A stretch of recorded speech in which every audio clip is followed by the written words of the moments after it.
Hi everyone, this is Mary, your ka-dream home. And today, nandito tayo ngayon sa actual community ng Mikara Estates sa Tanza, Cavite, kung saan located ang ating mga limited units sa Portia Townhouse at Felicia Townhouse. Mamaya ipapakita ko sa inyo ang actual community and units at kung bakit magandang opportunity ito para sa mga investors at home buyers. Make sure na panoorin nyo ang video na to hanggang dulo. Para sa mga hindi pa familiar, Mikara Estates is located at Barangay Sahod Ulan along Antero Soriano Highway, Tanza, Cavite. Very accessible at convenience sa mga major establishments at transportations. Kaya kung ikaw ay naghahanap na ready for occupancy na bahay, na madaling puntahan at magandang investment, this might be the perfect opportunity for you. At good news, nakapromo ngayon ang down payment at only 5%. Kaya mas affordable at ready to move in na ang unit. But before we start, kung hindi ka pa nakasubscribe sa aking YouTube channel, please don't forget to subscribe at hit that notification bell para updated ka sa mga latest property updates, house tours, community tours just like this one. Alright, let's go and explore Mikara Estates.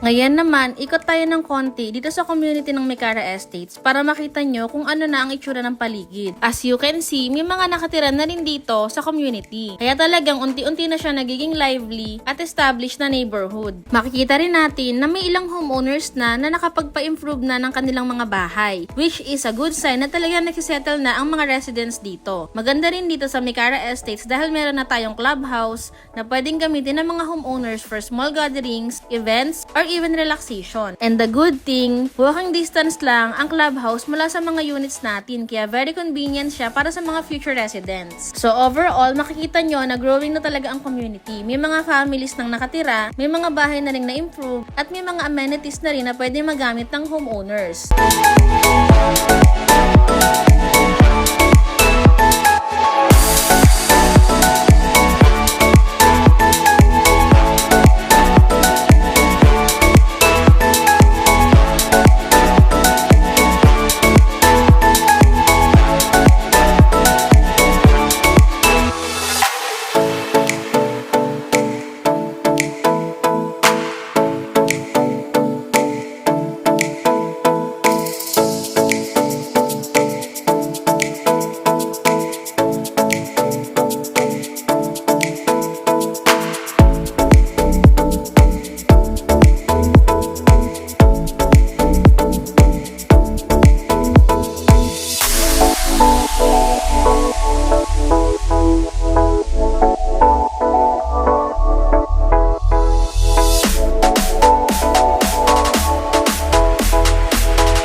So, ayan guys, andito tayo ngayon sa actual turnover ng ating corner na Portia Townhouse. So, katabi niyan yung inner. So, papakita ko sa inyo yung sample niya.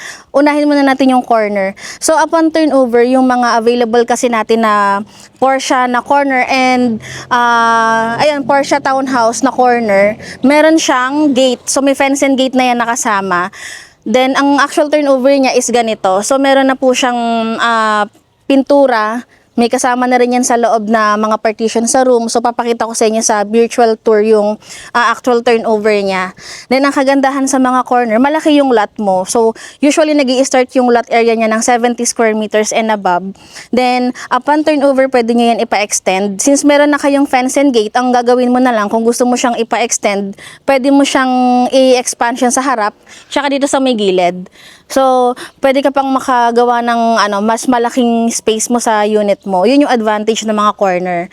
And sunod naman natin na i-discuss itong si Porsche na inner. Ganito yung turnover niya. Sa mga inner po natin, nag-i-start ang lot area ng 45 square meters. Then yung floor area niya is 40 square meters.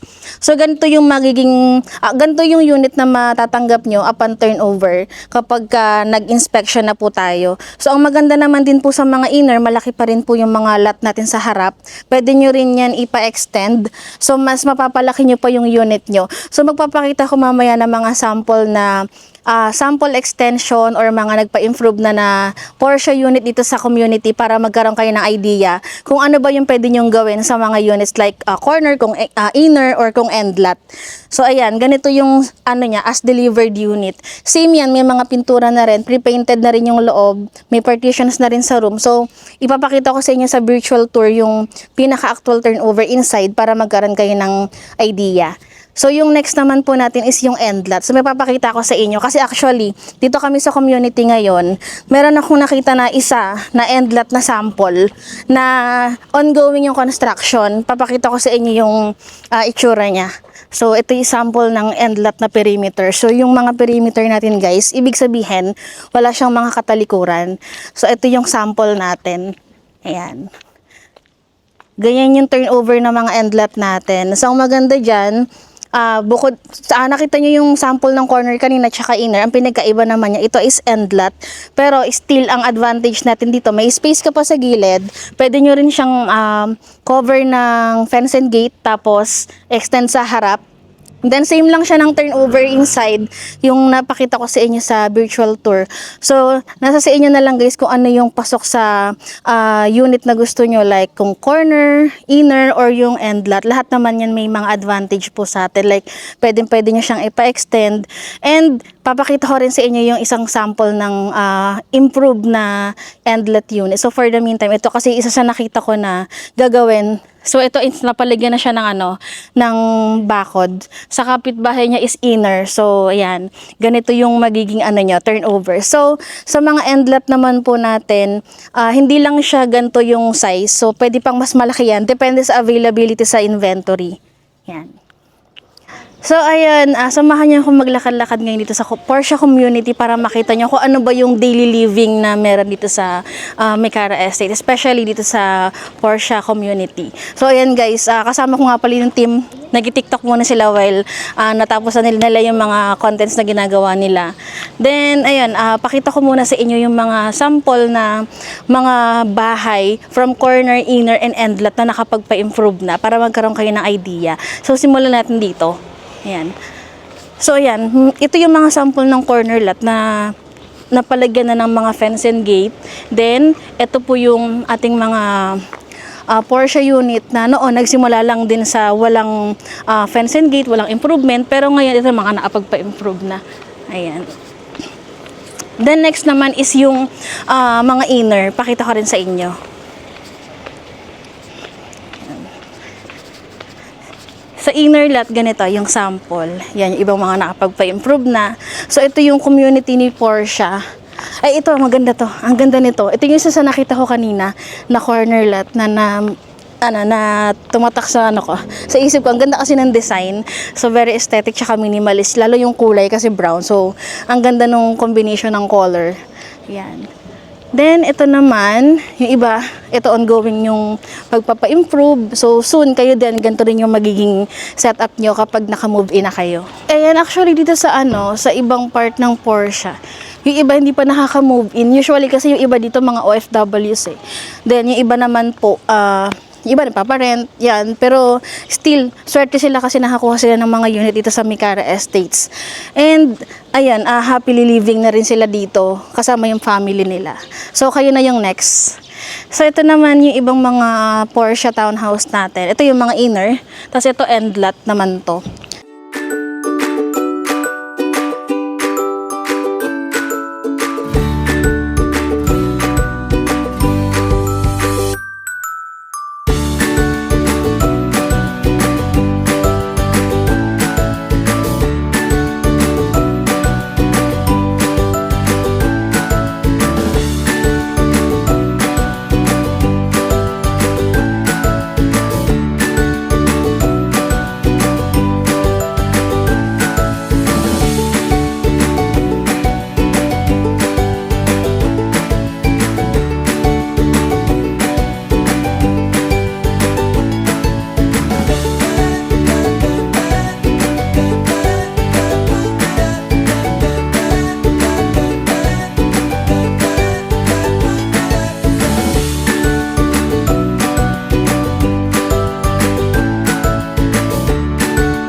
So after this, punta naman tayo sa isang unit na available, which is si Felicia Townhouse, para makita nyo rin kung ano nga ba yung community niya.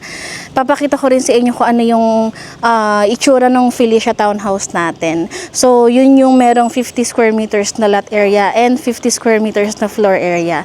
So tara, samahan nyo kami. So, ayan guys, nandito tayo ngayon sa community ni Felicia Townhouse. Para sa mga hindi pa familiar kung ano nga ba yung meron sa Felicia Townhouse, sa regular muna tayo sa inner unit. Meron siyang 50 square meters na lot area and 50 square meters na floor area. So, yung turnover nito, ilalagay ko lang ulit sa virtual tour para makita nyo. Meron siyang 3 bedrooms, 2 sa taas, 1 sa baba, and then meron na rin siyang 2 toilet and bath. Meron na rin siya sa second floor at saka sa ground floor. Kasama na rin dyan yung service area. So, sa inner lot, ganito yung makukuha yung turnover. Yan, meron na rin siyang paint. Tapos, ang turnover niya, level soil lang. So, sa turnover, kayo na po yung magpapasemento dito sa garahe natin. So, option nyo naman yun kung semento or kung graba. Depende na kung papalandscape nyo rin, pwede din po. And, same sa sa unang na-discuss natin, pwede rin siyang i-extend, palagyan din ng fence and gate. So, mamaya papakita ko rin sa inyo sa mga itutur natin sa community kung ano nga ba yung sample ng mga modified na inner na Felicia, para magkaroon kayo ng idea kung ano nga ba yung itsura nun kapag naayos na. So, next naman natin, yung corner lot, para makita nyo rin po. Yan. Ito naman yung sample natin for corner lot na Felicia. Ang maganda naman dito, advantage ng mga makakakuha ng Felicia corner, malaki yung lot nyo, and then especially makakapagpa-improve kayo ng mas malaki sa harap tsaka sa gilid. Yun naman yung isa sa advantage ng mga corner, no, kung gusto nyo pang mas mapalaki yung unit. And usually nag-start to ng 70 square meters and above. So maganda yun, kung mas malaki, mas better. And pwede rin kayo magpalagay ng fence and gate. So papakita ko rin sa inyo mamaya kung ano yung sample na improve ng mga corner lot na Felicia, para magkaroon kayo ng idea. So last, ipakita ko naman sa inyo yung end lot na sample para magkaroon tayo ng idea. So puntahan lang natin yung nandito sa may kabilang side. Yan, nagbi-video yung mga ka-team natin para sa kanilang content. Yan. Ganito yung sample ng end lot na Felicia. Same naman siya, malaki din yung space. So, yung space mo is sa gilid, pwede ka rin magpa-extend sa gilid tsaka sa harap. Parang lang din, parang style corner, malaki yung space mo at marami kang mapapagawa in the future. So kung gusto mong mapalaki pa to tsaka makover, pwede naman po yun. At ang gandahan, hindi mo na kailangan maghintay na matapos yung full TCP mo bago ka makapagpa-improve ng unit dito. Ang maganda dito, upon turnover, after ng down payment, makakapag-improve ka na. Yan. So ganito po yung sample ng end lot natin. Yan.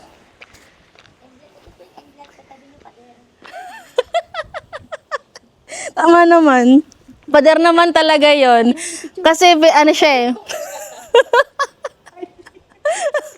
Anyari? Wait lang. Picture daw. Okay. Ayan, thank you. Ayan, ganito naman yung sa isa sa nakita kong sample. Ano kasi siya, o yan, tama naman, may pader siya kasi nga, perimeter. So, yun yung mga perimeter natin, walang katalikuran. Ibig sabihin, ayan, mas prime kasi nga wala siyang katalikurang unit. So, pader na lang yung nasa likod mo. Yung end lot natin, ganito yung style niya. Yan. So, yun, pwede nyo naman siya ipa-enclose sa pan-turnover tulad na nabanggit ko. Papakita ko rin sa inyo mamaya kung ano nga ba yung mga sample na modification ng Felicia end lot. Kasama na rin yung inner tsaka yung corner. Then, ipipin ko lang po yung virtual tour para mapanood nyo kung ano nga ba yung turnover niya sa loob.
Ngayon naman, samahan niyo ako para ipakita sa inyo kung ano nga ba yung itsura ng mga Felicia model units natin kapag naka-improve na. So, simulan natin dito sa may corner unit. So, may nakita ko dito sa isa sa nakita ko sa community, ongoing yung construction niya sa pagpapa-improve ng corner. So, ganito yung yung magiging journey niyo kapag nagpa-improve kayo ng corner. Ito, ang ginawa naman niya, sinakop niya yung pina-close niya, fence and gate na yung gagawin. So, ang kulang na lang dito is yung pinaka-gate. Then, nagpapa-extend siya sa gilid. So, option nyo na yun guys kung gusto nyo fence and gate lang or papa-extend nyo yung unit mismo sa gilid tsaka sa harap. So, dito naman, meron pa ako ibang nakita na naka-improve na. Pakita ko rin sa inyo. Ayan. Ito naman is sample ng mga inner na modified. Ayan. Pero yung iba, actually, yung iba dito, hindi pa talaga nakakapagpa-improve. Pero syempre, soon, sila naman yung next na makakapagpa-improve ng mga units nila. Ayan. Ayan, more on ng mga nakapagpa-improve dito ay inner. Ito is mga inner. Ayan. So, yan, kung titignan nyo guys, kahit inner lot siya, malaki pa rin yung space nyo sa harap. Tsaka ang ganda nung unit kapag nalagyan na ng gate. Kung kukuha kayo ng Felicia, ito yung magiging location nyo sa phase 6. Okay. Yan. So, napaka-peaceful, no? Kahit na anong oras na ngayon, 12 na ng tanghali. Ang ganda pa rin, pa rin siya, maaliwalas, tsaka tahimik. So, yung mga nakatira dito, nasa bahay lang. Yung iba naman siguro working. Then, ayun po, ito yung mismong, daily living nila dito. So, ang ganda kasi nga, bukod sa tahimik, malayo sa ingay, pero along highway lang yung community mo, 'di ba? So accessible pa rin siya sa lahat ng kailangan.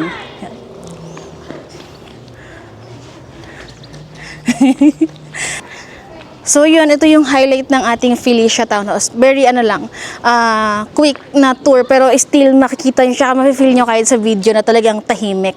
Tsaka yung community is maaliwalas.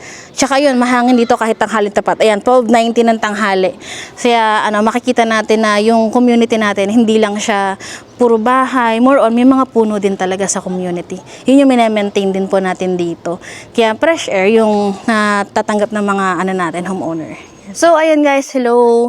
Ito naman yung community natin for Porsche Townhouse na merong fence and gate sa mga corner and end lot. So, papakita ko sa inyo ngayon yung actual community and highlight para magkaroon kayo ng idea. So, tara! Yan. Ang unahin muna natin is yung unang madadaanan natin, yung ating end lot. So, yung mga end lot na turnover for Porsche, meron talaga siyang mga fence and gate na kasama. So, sa mga mag-a-avail po ng mga end lot, ang advantage po natin kasama na yung fence and gate. So, ganyan yung turnover niya. Sample lang natin to. Same nung features. Meron siyang 3 bedrooms, 1 toilet and bath, 1 powder room, service area, and 1 carport. So, usually yung lot area nag-start ng 70 square meters. Kaya ang maganda dyan, may space ka na sa gilid. So, meron pa for expansion sa harap tsaka sa gilid. Then, hindi mo na kailangan magpa-fence and gate kasi may kasama na. So, yun yung isa sa advantage natin for end lot ng Porsche. So, next naman natin, yung corner. Pakita ko sa inyo. So, ito yung isa sa ang ganda ng unit kasi same nung sa end lot, meron din siyang kasamang fence and gate.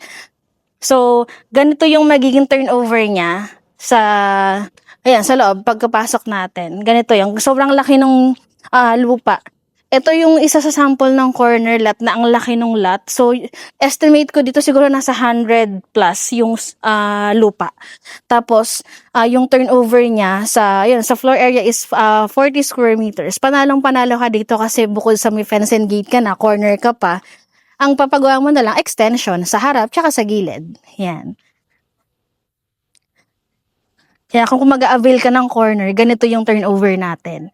So, isa ka sa merong unit na prime dito sa Micara Estates. So, next naman natin, so syempre kapag may corner, may end lot, meron tayong inner. Yung inner naman natin, ganito yung turnover. 45 square meters yung lot, and then yung loob is 40 square meters. Then yung turnover niya, ilalagay ko na lang din ulit sa virtual tour para magkaroon kayo ng idea sa turnover. So, isa rin po sa advantage naman ng mga inner, kahit wala siyang fence and gate, pwede nyo pa rin siyang ipa-extend upon turnover. So, mas mapapalaki nyo pa yung unit. Tulad ng mga naipakita ko kanina na sample improvement nung Porsche, ganun yung pwede nyong gawin. para at least ma-maximize nyo rin yung space ng unit kapag ka nandito na kayo nakatira. So yan, sa community naman, masasabi ko na yan, maaliwalas. Makikita nyo naman yung daan, ang laki. Ang laki nung road natin. Tapos yan, kaliwat kanan ng mga Porsche natin. May mga ilan po na nakatira na dito. So yung iba naman po is ayan, ongoing din na mag-turnover, yung iba naman mga OFW. So lahat sila swerte yung ibang mga nakakuha dito kasi naabutan nila yung mga presyo noon na ngayon mataas na yung value ng property nila. Pero syempre, para naman sa inyo na mga hindi pa nakakakuha, kayo rin yung isa sa mga susunod na lucky home buyer na magkakaroon ng Porsche unit and tataas din yung value ng mga properties nyo. Syempre, malapit to sa SM, sa lahat ng mga kailangan natin. So, ayun, isa sa masasabi ko na lahat ng buyer na nandito, super lucky kasi lahat ng kailangan nyo nandito na sa paligid. Kayo na lang yung kulang. So, ayun, ito yung community natin for Porsche. Yan. So, kung makakapag-avail kayo ng unit dito, ito yung mismo magiging community nyo. Ganito yung itsura niya. Ngayon naman, pag-usapan natin ang payment terms at promo natin dito sa Meycara Estates. Good news, dahil naka-promo ngayon ang down payment natin at only 5% lang. Kaya mas mababa at mas affordable ang initial payment para makakuha ng sariling bahay. For the Porsche Townhouse, ang estimated total down payment ay around 122,000. Kung gusto mo naman ng Porsche Townhouse na end lot or corner lot na may fence and gate upon turnover, ang estimated down payment ay around 156,000. And for the Felicia Townhouse, ang estimated down payment naman ay around 151,000. Ang maganda dito, lahat ng units na ito ay ready for occupancy. Kaya once approved na ang requirements nyo, pwede na kayo makapag-move in sa inyong sariling bahay. And take note, very limited na lang ang available units. Kaya kung interested kayo, secure your slot today habang available pa ang units at habang nakapromo pa ang 5% down payment. For the full details and sample computation, you can message me directly via Facebook, WhatsApp, or Viber na nakalagay sa description or sa ibaba ng video na to. And I'll be happy to assist you. Thank you so much for watching Ka-Dream Home. Kung nagustuhan nyo ang Porsche Townhouse at Felicia Townhouse dito sa Meycara Estates, feel free to message me anytime. I'll be happy to assist you sa site viewing, sample computation at reservation process. Pwede nyo ako i-message sa Facebook, WhatsApp, or Viber na nakalagay sa baba ng video na to. Again, this is Miss Mary, your Ka-Dream Home, helping to find the right home for you and your family. And if you enjoyed this video, don't forget to like, subscribe, and hit that notification bell para updated kayo sa aking mga next property tours, house tours, at real estate tips. Again, thank you for watching and see you on my next property tour. Bye!